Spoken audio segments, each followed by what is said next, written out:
Akhir dari segala sesuatu, akhir dari segalanya yang mutlak, pasti akan terjadi suatu hari nanti. Allah Subhanahu wa Ta'ala berfirman dalam Al-Quran bahwa segala sesuatu akan dihancurkan. Segala sesuatu akan menjadi sempurna, lalu akan berakhir, kecuali wajahnya. Akan datang suatu hari. Akan datang hari di mana Allah Subhanahu wa Ta'ala akan memerintahkan makhluknya yang diciptakan hanya dengan satu tujuan. Dia akan memerintahkan makhluk tersebut yang telah menunggu sejak lama untuk meniup sangkakalanya. Dan ketika dia meniup sangkakala itu, segala sesuatu yang pernah hidup akan mati. Segala sesuatu yang pernah ada akan berhenti ada. Segala sesuatu yang bersifat sementara akan benar-benar mencapai akhir, dan dari situlah akan dimulai kehidupan yang kekal. Inilah titik pemisah, karena segala sesuatu yang pernah diciptakan dan yang ada saat ini bersifat sementara. Ia bersifat fana. Tis mobile the derfros sepsif pay speaking. It's a bracelet for moving forward. Hidup ini sendiri menunjukkan kepada kita tanda-tanda kefanaan itu. Allah memberikan banyak tanda kepada kita tentang kefanaan hidup. Salah satunya adalah kematian. Kita melihat banyak orang datang dan pergi. Tapi Allah juga menunjukkan kepada kita melalui perubahan musim. Allah menunjukkan kepada kita melalui tumbuh dan matinya tanaman, melalui lahir dan matinya bintang, melalui terbentuk dan hancurnya galaksi dan sebagainya. Semua ini adalah bukti bahwa tidak ada satupun ciptaan yang dimaksudkan untuk kekal. Tidak ada satupun ciptaan yang ditakdirkan untuk abadi, kecuali dua ciptaan Allah Subhanahu wa Ta'ala. Dan dua ciptaan itu adalah surga dan neraka, Jahanam. Dua hal itu bersifat kekal. Dan ketika hari itu tiba, ketika Allah mengatakan bahwa segala sesuatu akan dihancurkan, itulah akhir dari segala sesuatu yang bersifat sementara.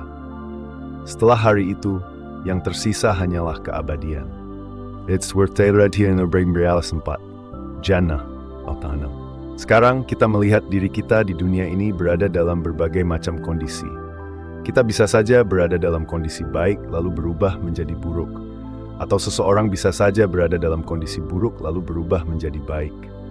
Ada begitu banyak tahapan kehidupan yang kita lalui. Kita memulainya sebagai bayi, dan jika hidup kita panjang, kita bisa saja kembali pada kondisi yang hampir sama saat sudah tua. Namun, setelah hari itu, ketika Allah Subhanahu wa Ta'ala memutuskan semuanya, hanya akan ada dua kondisi, yaitu para penghuni Jannah dan para penghuni Jahanam. Dan hanya orang-orang yang berimanlah yang akan menjadi penghuni Jannah. Tidak ada keraguan sedikit pun dalam hati seorang Muslim yang imannya lurus, bahwa tidak akan ada seorang pun yang masuk ke dalam surga, kecuali mereka yang beriman kepada Allah. Banyak yang bertanya kepada saya, ini pertanyaan yang sering muncul. Bagaimana dengan orang yang belum pernah mendengar tentang Islam? Bagaimana dengan mereka yang Islam tidak pernah sampai kepada mereka? Apakah kamu mengira bahwa Allah Subhanahu wa Ta'ala tidak mengetahui segala sesuatu? Apakah kamu mengira ketika Allah menyebut dirinya sebagai Al-Alim, Maha Mengetahui, maka Dia tidak mengetahui? Jika Allah membangkitkan seseorang pada hari kiamat, Dia mengetahui secara persis apa yang orang itu akan lakukan jika Islam pernah disampaikan kepadanya. Allah mengetahui setiap helai kemungkinan dari semua kenyataan yang mungkin terjadi. Dan Allah akan menunjukkan kepada orang itu, jika aku mengutus seseorang kepadamu untuk menyampaikan Islam, kamu akan menerimanya, maka kamu termasuk ahli jannah. Atau sebaliknya, jika aku menyampaikan kebenaran kepadamu, kamu tetap akan menolaknya, maka kamu adalah penghuni Jahanam. Maka siapa yang bisa membantah hikmah Allah Subhanahu wa Ta'ala yang maha perkasa?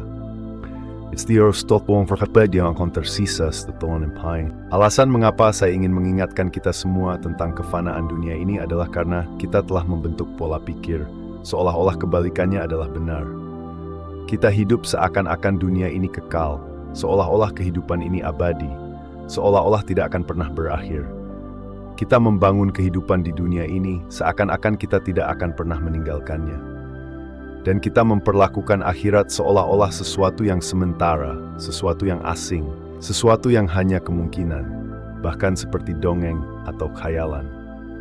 Saya pernah berbicara dengan Muslim yang berpikiran seperti ini. Ketika kita memperlakukan dunia ini seakan-akan kekal dan segalanya, maka muncullah masalah-masalah yang kita saksikan saat ini. Muncullah keserakahan, pertikaian, perang, pembunuhan satu sama lain demi sesuatu yang sejatinya bukan milik kita. Sesuatu yang kita tidak akan pernah benar-benar miliki. tidak akan pernah bisa dimiliki sepenuhnya. Dan kita memperlakukan sesama kita dengan cara yang seakan ini adalah segalanya. Seolah-olah inilah akhir dari segalanya. Padahal dunia ini hanya sementara. Maka, bagaimana perasaan kita kelak? Bagaimana pikiran kita? Bagaimana kondisi hati dan akal kita ketika tiba hari di mana kesadaran sejati datang kepada kita bahwa semua ini hanyalah sementara dan kita menoleh ke belakang, melihat semua yang telah kita lakukan. Seberapa besar alasan mengapa Allah Subhanahu wa Ta'ala menyebut hari kiamat sebagai Yaumul Hasrah, hari penyesalan.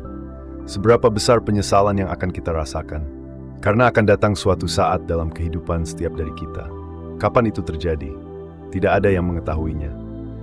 Namun pasti akan datang waktu di mana malaikat maut akan menampakkan dirinya kepadamu. Kau akan melihat dunia ini untuk terakhir kalinya. Dan ketika pandangan terakhir itu terjadi, tirai yang memisahkan dunia ini dan alam barzak mulai terbuka. Karena ketika malaikat maut datang kepada seseorang, tirai itu akan tersingkap. Hal-hal yang sebelumnya tak tampak oleh kita akan mulai terlihat. Kau akan mulai melihat malaikat. Kau akan mulai melihat semua hal yang dulunya tersembunyi. Ketika kau menatap untuk terakhir kalinya kepada hidupmu, kepada keluargamu, kepada dunia yang telah kau bangun di sekitarmu, saat itu kau akan menyadari bahwa semua itu tidaklah berarti apa-apa. Tidak ada satu bagian pun dari kehidupan dunia ini yang layak dipertahankan. Jika semua itu tidak berakhir dengan ridha Allah Subhanahu wa Ta'ala. Jika semua itu tidak diakhiri dengan Allah menyatakan bahwa Dia ridha kepadamu, maka kau akan menyadari bahwa hidupmu sia-sia. Kau akan menyadari bahwa semua itu tidak penting. Kau akan sadar bahwa pertengkaran yang kau alami dengan saudaramu sungguh konyol dan tak bermakna. Perselisihan dengan anak-anakmu, cara kau memperlakukan mereka, cara kau memperlakukan orang tuamu, saudaramu, atau sesama saudara seimanmu. Kau akan menyadari betapa sia-sianya ketika kau mengambil hak orang lain, ketika kau berprasangka buruk terhadap seseorang, ketika kau menggunjing orang lain. Kau akan berkata dalam hatimu, semua ini tidak ada nilainya. Penyesalan itu akan datang, namun sudah terlambat, sudah sangat terlambat. Orang yang bijak adalah orang yang mengambil pelajaran sebelum semuanya terlambat. Orang yang bijak adalah orang yang memahami pelajaran sebelum pelajaran itu menimpa dirinya. Rasulullah Shallallahu Alaihi Wasallam ketika berbicara tentang nilai dunia yang kita perjuangkan dengan keras, bahkan sampai saling bunuh, menghancurkan hubungan, dan merusak kehidupan orang lain demi dunia ini. Beliau memberikan pelajaran yang mendalam. Suatu ketika, Nabi SAW berjalan bersama para sahabatnya. Beliau mengambil bangkai seekor hewan, memegangnya dari telinganya, lalu bertanya, siapa di antara kalian yang mau membeli ini dariku dengan 1 dinar? Atau 1 dirham, entah yang mana, nilainya sangat murah, semacam 1 sen. Para sahabat menjawab, ya Rasulullah, bahkan kami tak mau mengambilnya walau engkau memberikannya secara cuma-cuma. Kami tak ingin membawa bangkai ini pulang. Lalu Rasulullah SAW bersabda, ketahuilah, dunia dan segala isinya lebih hina, lebih tidak berarti di sisi Allah Subhanahu wa Ta'ala dibandingkan bangkai ini di mata kalian. Itulah nilai dunia ini di hadapan Allah, tidak ada artinya.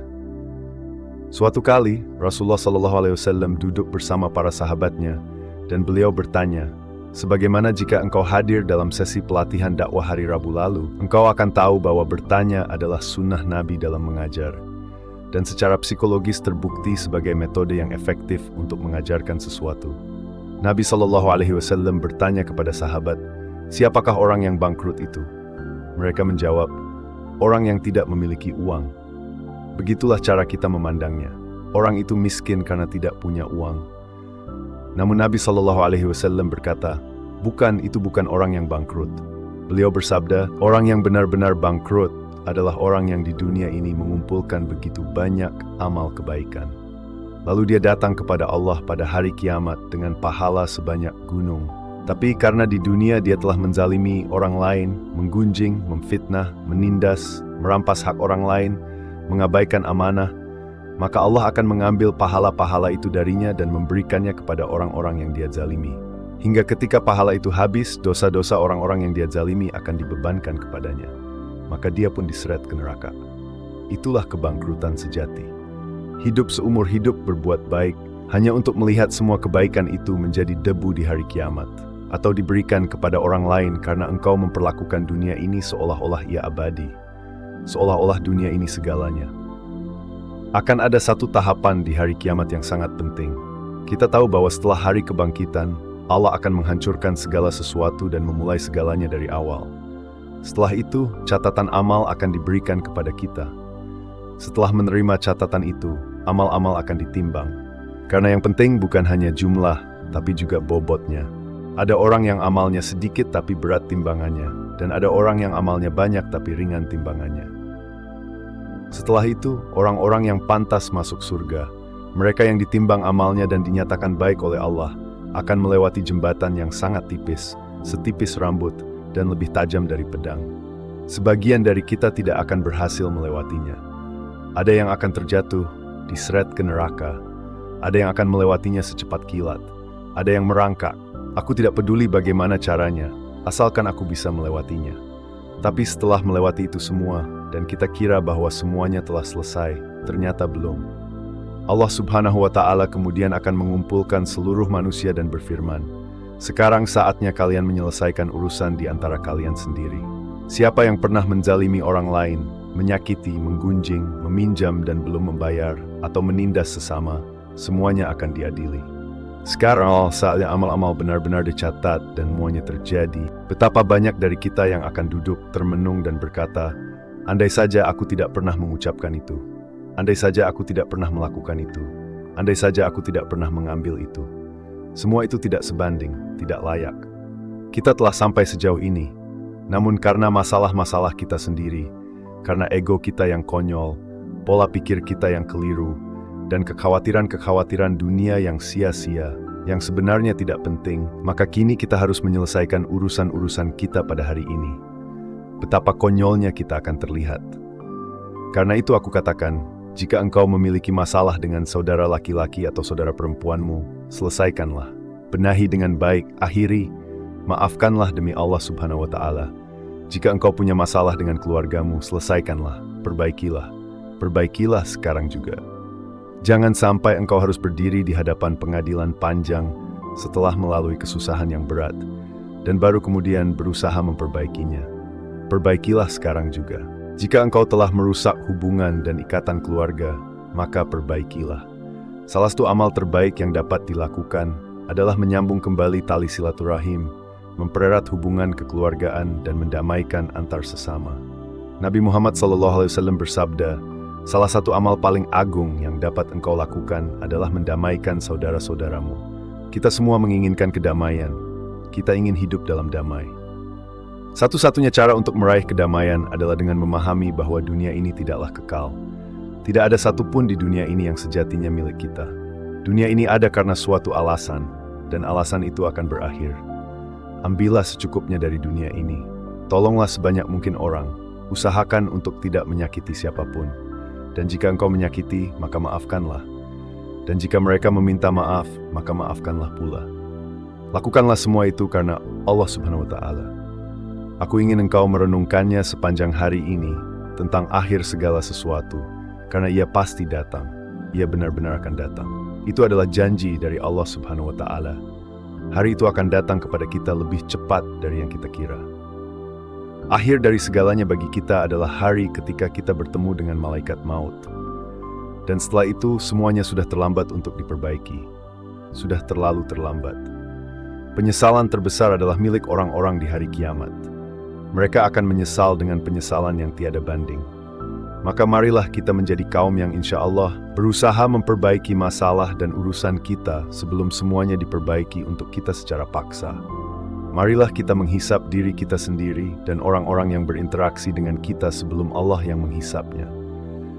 Karena hari itu adalah hari yang sangat berat dan tidak ada yang kekal. Segalanya hanyalah sementara. Segala yang kau lihat di sekitarmu sekarang bersifat sementara, kecuali surga dan neraka. Dan kita semua tentu menginginkan surga. Itulah ya Torah sesuai instan untuk stranis mukmin. Aku sudah pernah mengatakan ini sebelumnya. Aku tidak peduli seburuk apapun seseorang kepadamu. Jika ia seorang muslim, engkau tetap seharusnya menginginkan surga untuknya. Engkau tetap seharusnya menginginkan al-jannah untuknya. Itulah cara berpikir seorang mukmin. Aku tidak peduli seberapa besar kesalahan yang engkau perbuat terhadapku. Aku tidak peduli seberapa besar engkau telah menyakitiku. Ya, mungkin aku ingin keadilan. Mungkin aku ingin mendapatkan kembali apa yang menjadi hakku. Tapi aku tetap ingin engkau masuk surga. Jika Allah memberiku pilihan antara memaafkan atau menuntut keadilan, dan hal itu menentukan nasibmu masuk jannah atau tidak, maka aku akan memilih engkau masuk surga. Aku akan memilih agar engkau mendapatkan surga. Tidak seharusnya ada sesuatu yang membuat kita tidak menginginkan surga untuk sesama muslim. Bahkan kepada pasangan yang sedang atau telah bercerai, aku selalu mengatakan, dan ini adalah penutup dariku. Salah satu hal tersulit yang kita lihat dalam komunitas muslim adalah perceraian. Itu terjadi. Perceraian adalah sesuatu yang diperbolehkan. Ia bukan sesuatu yang disukai, tapi terkadang ia menjadi suatu kebutuhan. Ada alasan kenapa perceraian itu halal. Namun, bahkan dalam konseling pasangan yang aku lakukan, aku selalu berkata kepada mereka bahwa apapun yang telah terjadi dalam pernikahan kalian, apapun masalah yang ada, kalian tetaplah seorang muslim. Kalian menikah karena Allah. Maka, ceraikanlah karena Allah. Itu boleh saja, asalkan kalian ingat bahwa kalian berdua tetap muslim. Perlakukanlah satu sama lain sebagaimana seorang muslim memperlakukan saudaranya, dan cintailah satu sama lain karena Allah Subhanahu wa Ta'ala. Bersediakah engkau melepaskan hal-hal duniawi karena Allah? Aku tahu ada hal-hal yang sangat sulit untuk dilepaskan. Tapi sebagai muslim, kita seharusnya selalu menginginkan kebaikan untuk satu sama lain. Kebaikan untuk satu sama lain, karena itulah makna sejati dari iman.